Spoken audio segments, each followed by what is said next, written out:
I'm gonna go over every bad decision made in Monster House and explain what I would have done differently. The first bad decision is made by little girl riding her bike. Now, it wasn't a bad decision to ride her bike, obviously, but she ends up not paying attention and crashing her bike, which leads to a literal Final Destination leaf coming out of nowhere and jamming up her wheel, leaving her stuck on this lawn with the creepiest house you've ever seen. This leads to the man himself, Mr. Nevercracker, running out of his house and breaking her bike and taking it. While her safety technically wasn't in jeopardy, she could have saved her bike. Also, after seeing the end of this movie, it's safe to say going near this house does technically put your life at risk. But anyways, this little girl is riding a tiny little bike, right? And upon getting stuck, she had around 55 seconds until Mr. Nevercracker approached her. So maybe instead of just sitting there in complete and utter shock, she could have stood up, picked up her bike, and brought it at least to the street off his yard. Now, I know she's just a kid, so if somehow she couldn't pick up this very tiny bike, all she would literally have to do is get off the bike, take the leaf out, and pedal on her way. It's honestly such a simple solution, and she could have still had her bike. I know she's a kid though, and she was frightened and in a panic, so I'm not like roasting her, I'm just saying how she could have saved her bike. I'm not a bully, I promise. It's just the point of the video. Then we cut to our main character, DJ, who has a weird obsession with stalking this old man. And I mean a weird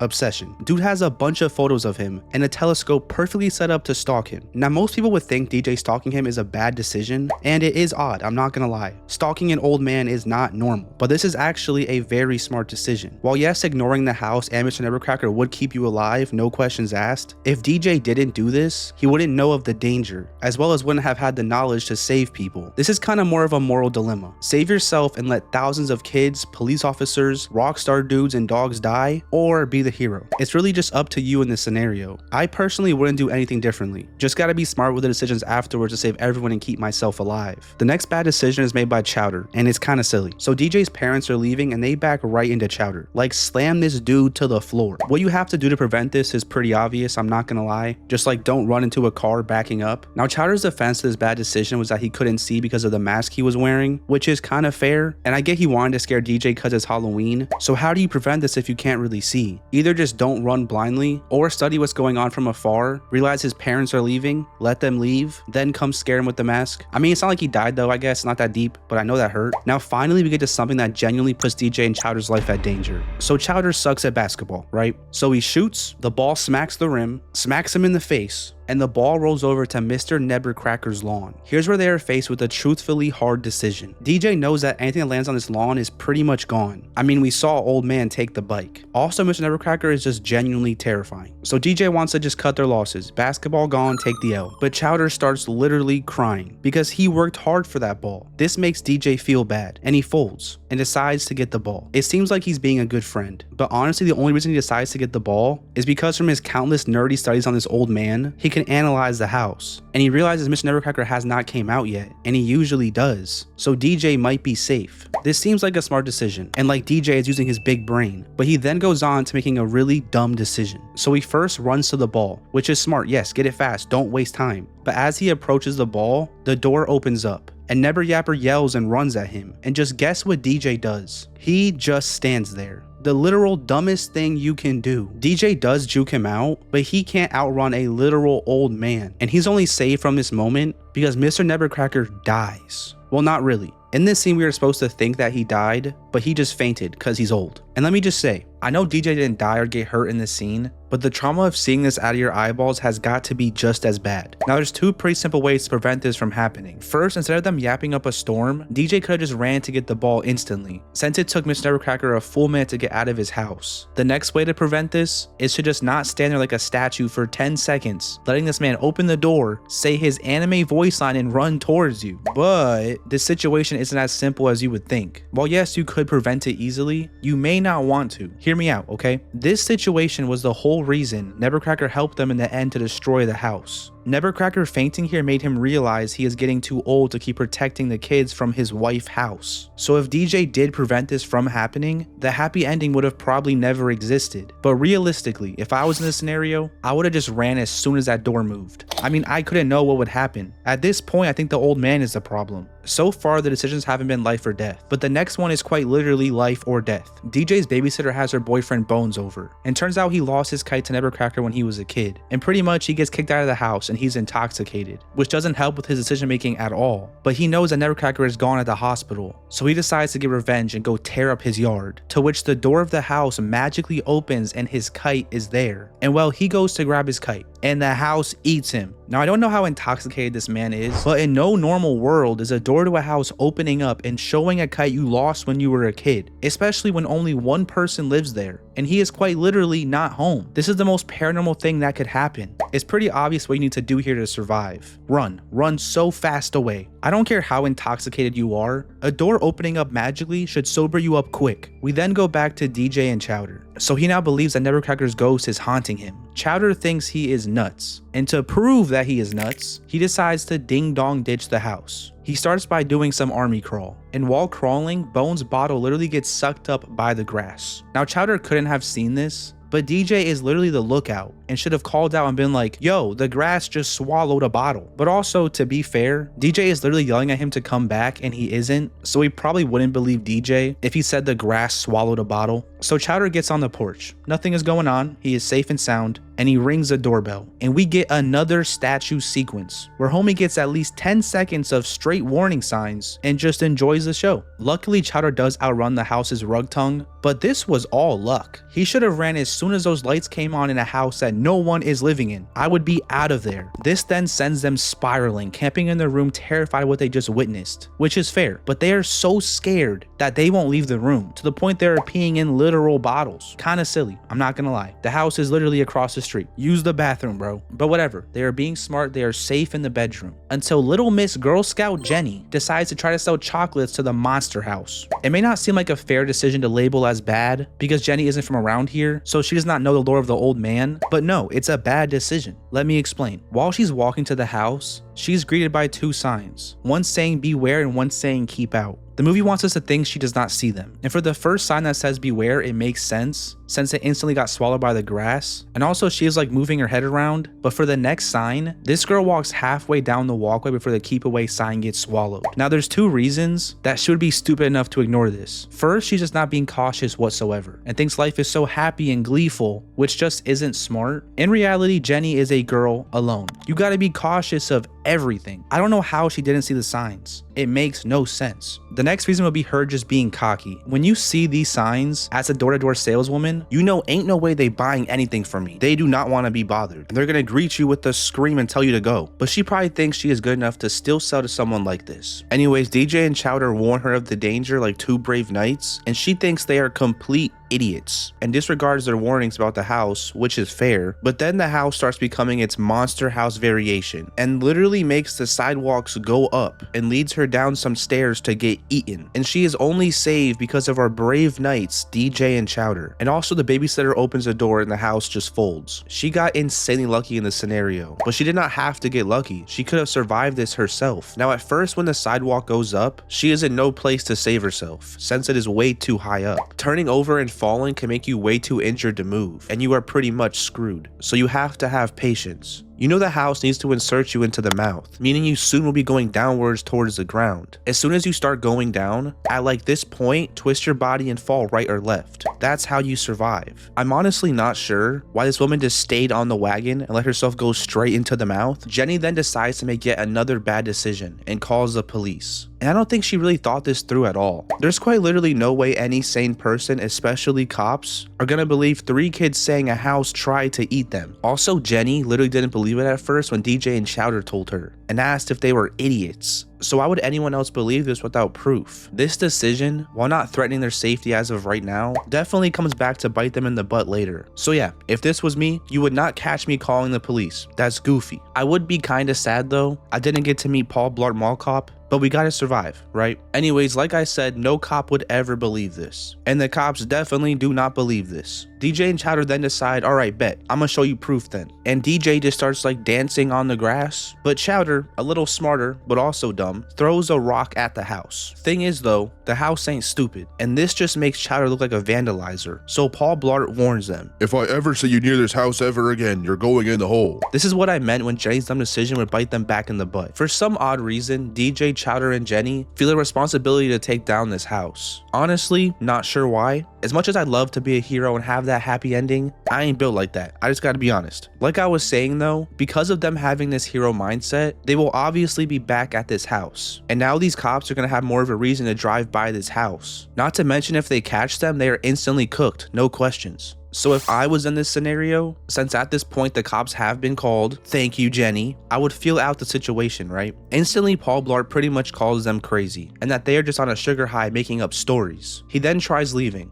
Not once, but twice, and seems in no shape or form to even consider what they are saying. There was really no reason to keep pursuing, trying to make him believe. And I understand trying to give proof, but they should have known from earlier when Jenny almost got eaten, the house doesn't really expose itself to adults. But if I had to show proof, instead of doing a goofy ballerina dance on the grass or throwing a rock, I'd simply just ring the doorbell. Risky, I know, but this is the best way to know if the house is being smart or if it's going to expose itself. Since earlier when Chowder rang the doorbell, the house tried eating him. And if the cops saw this, they would definitely believe them. Also, Chowder was able to get away, so they just gotta replicate that. Not to mention, ringing the doorbell does not violate any crimes. So if the house folds and doesn't do anything, you just tell the cop, sorry, I think I'm just tripping, and no harm, no foul. He won't arrest you next time he sees you near the house. Now I know I just yapped so hard, but truthfully in this situation, I would tell Jenny as soon as the cops pull up, hey, this was dumb, let me handle this, and tell the cops to go on their way. The reason for this is because we are dealing with a paranormal situation, and cops can't really do anything about that. You can't shoot a ghost. You can't arrest a ghost. So I would send them on their way and find some ghost investigator or a priest. This is kind of what they do too. They go talk to Skull, who at first looks like a loser who plays arcade games, but DJ says he is the smartest dude in the entire world. And honestly, I did not believe him at first. But when Skulls ran and almost threw up, then ate Chowder's chocolate in their faces, I knew for a fact he was a genius. I'm just kidding. I just wanted to somehow talk about that scene. It's hilarious. Anyways, he actually is pretty smart and gives some great advice. He explains that if the house is a human, it has a heart. Find the heart and kill it and you win. I don't see anything wrong with this decision. I just think they should have definitely done this first and not have called the cops. Now that they know the house is alive and has organs, they need to come up with a plan to kill the heart, which means going inside. They actually come up with a pretty brilliant plan as well. Their plan is to attach a bunch of sleep medicine to a dummy, then feed it to the house, put it to sleep, then use their water guns to destroy the furnace, which is the heart, I guess.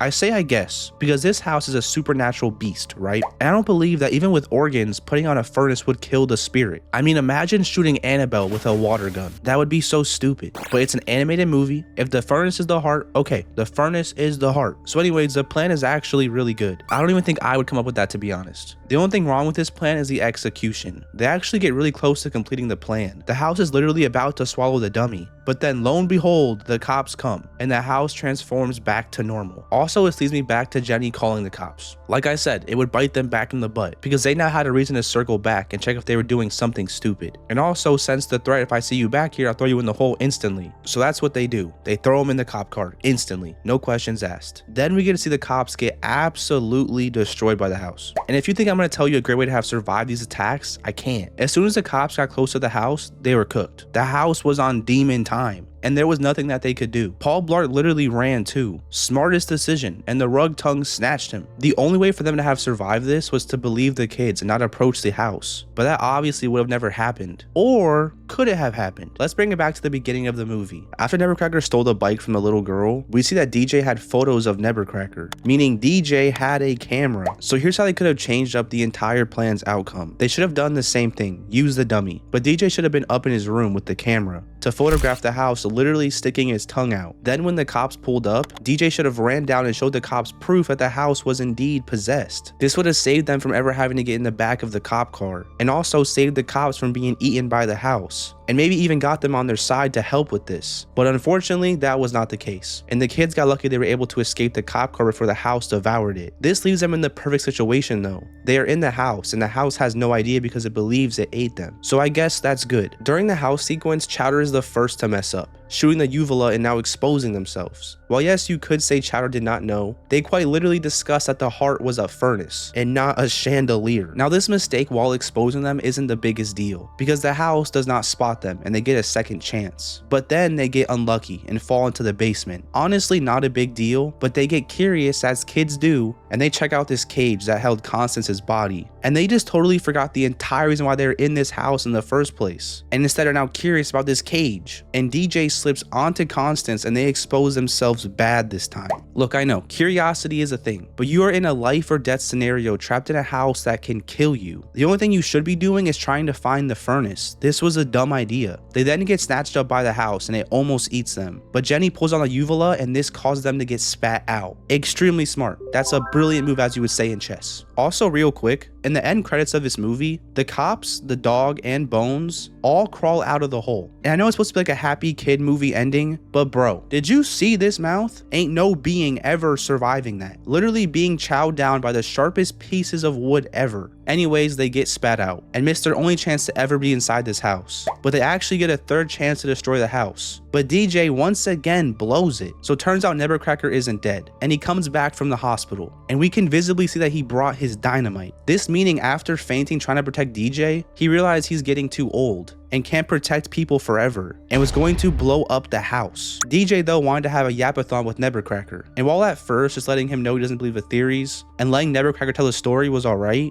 after this, Nevercracker tells DJ to go away, but DJ wants to be all heroic and sweet, and as old man is buttering up Constance, DJ grabs his hand, and the house realizes, oh, my husband is an op. And if this house wasn't hard enough to beat, it does this.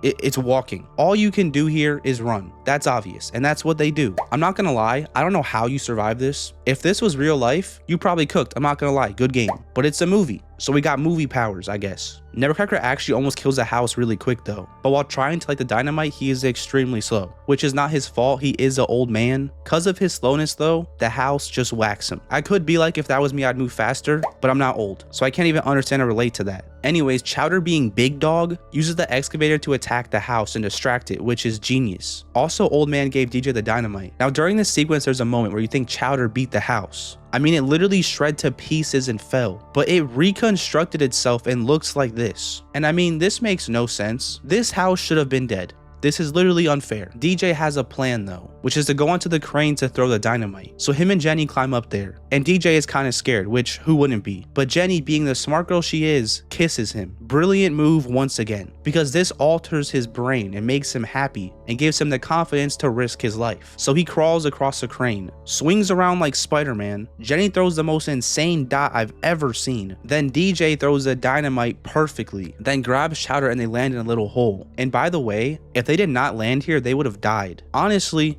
insane. That whole sequence was nothing but luck. You can't tell me otherwise. While it was smart, it was just so much luck. They could have died like 18 times. Now, if I was in this situation, I think honestly, I would have just thrown dynamite at the house. Like, I don't think personally there was any need to Spider-Man around. I think the dynamite would have been enough. If it wasn't, then GG. I know this is a how I'd survive, but realistically here, you are just dead. I can't sugarcoat it. Just throw the dynamite at the house, hope it dies. If it doesn't, pray. That's it. Now after this, it's a happy ever after. They won. The house is dead. This is a tough movie, I'm not gonna lie. I feel like in real life, you just have no chance. The best thing to do really is to get a priest or some holy water. It's a spirit, exercise that thing. And I know I explained what I would do for every bad decision, but ultimately how you survive Monster House is you let the old man faint, then you let him handle it. Also, I think, even if he never fainted, if you just ignored the house like a normal person, when the old man felt like he didn't have much longer to live, he probably would have taken care of it.